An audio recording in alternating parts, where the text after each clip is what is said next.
Hello friends, welcome back to PYQ academy. आज का video बहुत छोटा होगा लेकिन बहुत ही इंपॉर्टेंट भी है, क्योंकि वैदिक काल में कुछ शब्द दिए गए हैं जिनका पूछता है कि उस शब्द का प्राचीन नाम क्या है। तो वैदिक काल में इन्हीं प्रमुख शब्दों के बारे में जानेंगे कि उसका आधुनिक नाम और प्राचीन नाम क्या है।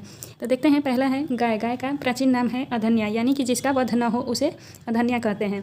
राजा के लिए जो वैदिक काल में प्रयुक्त शब्द था वह गोप्ता था। राजा को गोप्ता कहा जाता था। अतिथि के लिए प्रयुक्त शब्द था गोहंता या गोहन। राजा के लिए गोप्ता और अतिथि के लिए गोहंता या गोहन शब्द कहते थे। धनी व्यक्ति को गोमत कहा जाता था। वैदिक काल में धनी व्यक्ति को गोमत कहा जाता था।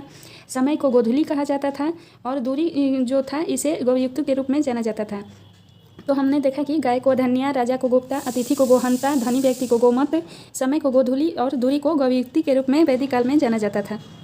अब आगे देखते हैं कुछ शब्दों को। नाई। नाई के रूप में वाप्ता का प्रयोग किया जाता था। नाई का प्रयोग वाप्ता शब्द के लिए किया जाता था। बढ़ई। बढ़ई तक्षण शब्द का प्रयोग बढ़ई के लिए किया जाता था वैदिक शब्द में। फ्रेंड्स, ये क्वेश्चन BPSC ट्री 1.0 में पूछ चुका है, तो इसलिए यह टॉपिक बहुत इंपॉर्टेंट होता है। बढ़ई को तक्षण के रूप में जाना जाता था।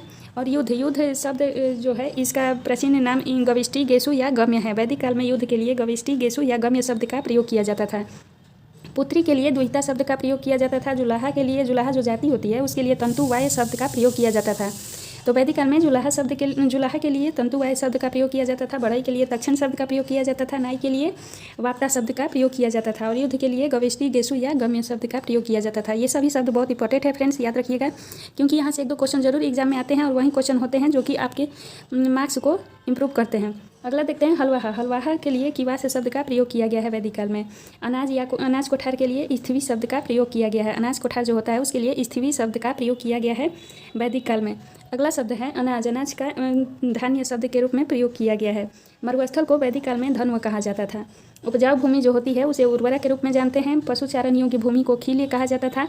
और बड़ी नहर जो होती है उसे कुलिया के रूप में जानते हैं वैदिक काल में।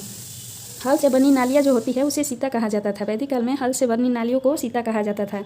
और हल के लिए लांगल शब्द का प्रयोग किया जाता था। वैदिक काल में हल के लिए लांगल शब्द का प्रयोग किया जाता था। और गोबर की खाद जो होती है उसके लिए करी से शब्द का प्रयोग किया जाता था। तो हमने जाना कि मरुस्थल का धन्य, उपजाऊ भूमि का उर्वरा, पशुचारण योग्य भूमि को खील्य, बड़ी नहर को कुलिया, हल से बनी नालियों को सीता, हल के लिए लांगल और गोबर की खाद के लिए करी से शब्द का प्रयोग वैदिक काल में किया जाता था। तो फ्रेंड्स, आप सभी कमेंट सेक्शन में जरूर बताइएगा कि ये टॉपिक कैसा लगा आप सभी को। छोटा टॉपिक था पर बहुत इंपॉर्टेंट था, इसलिए हमने इस पर वीडियो बनाना इंपॉर्टेंट समझा। Thank you. मिलते हैं नेक्स्ट वीडियो में नेक्स्ट टॉपिक के साथ।